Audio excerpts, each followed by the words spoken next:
What's going on, everybody? It's your boy, the Puerto Rican Conservative. And today I wanted to talk about a concern that was brought to my attention by many of my Puerto Rican friends. And their question was almost always the same. Are Puerto Rico's earthquakes being caused by hydrofracking near the shores of Puerto Rico?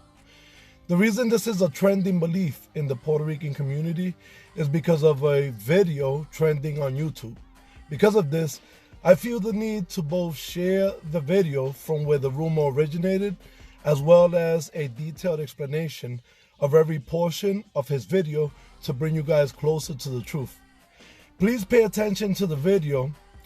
Every so often, I will cut in just to explain certain claims that are made throughout the video. I want the world to know what is happening in Puerto Rico. And I want everybody to viral this. And listen closely. I work with the government of Puerto Rico, natural resources.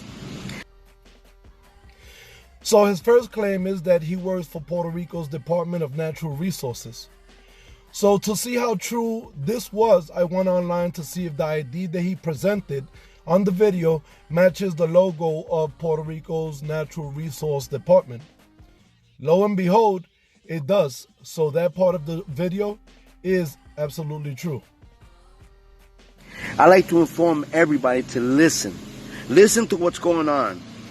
Because Puerto Rico, the people, the majority, are naive. I follow what's going on.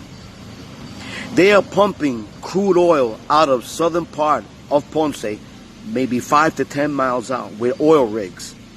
They're drilling. They are drilling and they're hitting the plates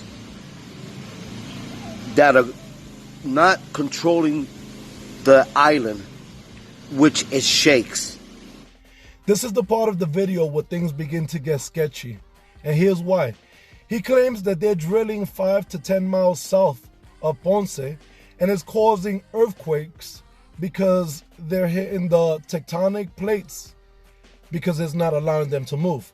This, of course, is scientifically impossible since the tectonic plates are located 400 miles or 1.2 million feet below the Earth's surface, and the deepest oil well ever dug was the Deepwater Horizon in 2009, which was only 35,000 feet. They are also pumping gas, natural gas, and this is forming earthquakes. They're saying that these are natural disasters, but the natural disaster is not natural. It's caused by human negligence. They're pumping oil out of Puerto Rico, the southern part, 5-10 miles south, in the region where Venezuela is also pumping their oil out. They hit the plates, and this is the problem that's causing. The government is going to be estimating 234 million barrels a day. They have ships out there are just collecting oil. That they were pumping gas out of an area 5 to 10 miles south of Ponce, which can be true because even at 15 miles, you're still in Adjunta and still haven't reached the waters between Venezuela and Puerto Rico. Also, the area that Venezuela gets their petroleum from is not on the same side as Puerto Rico, but instead on the lower end, facing Trinidad and Tobago towards an area known as the Orinoco Belt. His second claim, which was that the government had estimated they'd be extracting an average of 234 million barrels of oil a day, is preposterous, and let me explain why. Venezuela's Orinoco oil belt holds the largest deposit of petroleum in the entire world, yet it only produces 3.2 million barrels of oil a day. The U.S., which is a hydrofracking petroleum superpower, only produces 10 million barrels daily, and OPEC, who supplies oil to 48% of the world's population, only produces 40 million, which includes all 13 member nations combined. So do you see why this claim is absolutely ridiculous? So was everything he said a lie? No, not everything. He said two things that were true. One is that yes, his idea is valid and he does work for Puerto Rico's Department of Natural Resources. And two is that, yes, something is occurring 10 to 15 miles south of Puerto Rico, but it is not the hydrofracking, drilling, or oil rigging that this video claims. Now, in 1961, it was discovered that between the two areas in Puerto Rico, known as Adjuntas and Hurtado, there was an estimated 4 billion pounds of copper deposit, as well as silver, gold, and other precious metals, which was distributed among Hurtado, Lares, Adjunta, and Jayuya.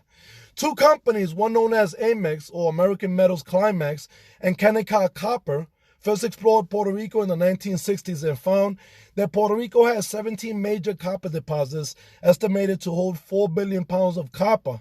And because of the importance of copper around the world, more specifically speaking, China, by the 1980s, ExxonMobil reached an agreement with the Puerto Rico government, granting them mining rights for 37,000 acres in central Puerto Rico. By 1995, Governor Pedro Rosello, the father of Ricardo Rosello, signed a law banning pit mining, but allowed mining in Puerto Rico as long as it's underground and not in open excavation areas.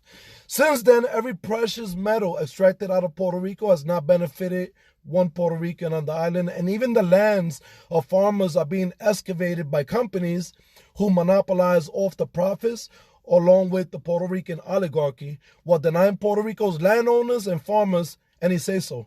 Conclusively, the boom and blast being heard by many Puerto Ricans on the island a few miles from Ponce isn't hydrofracking or oil rig or drilling, it's mining. And I want you guys to now factor this into any conclusions you may want to draw. According to USA Today, Puerto Rico has had more than 950 earthquakes since 2020 began, 500 over a magnitude of 2 and higher.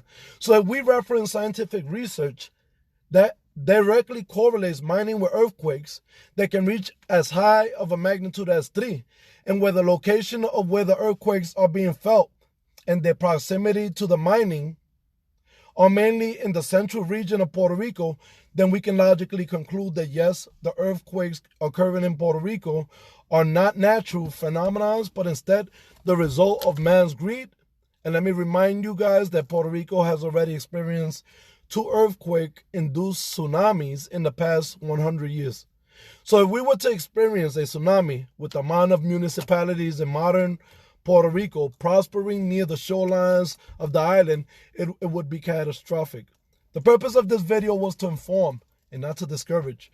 Puerto Rico is in trouble, yes, but the right issues need to be addressed in order to reach the root of the problem.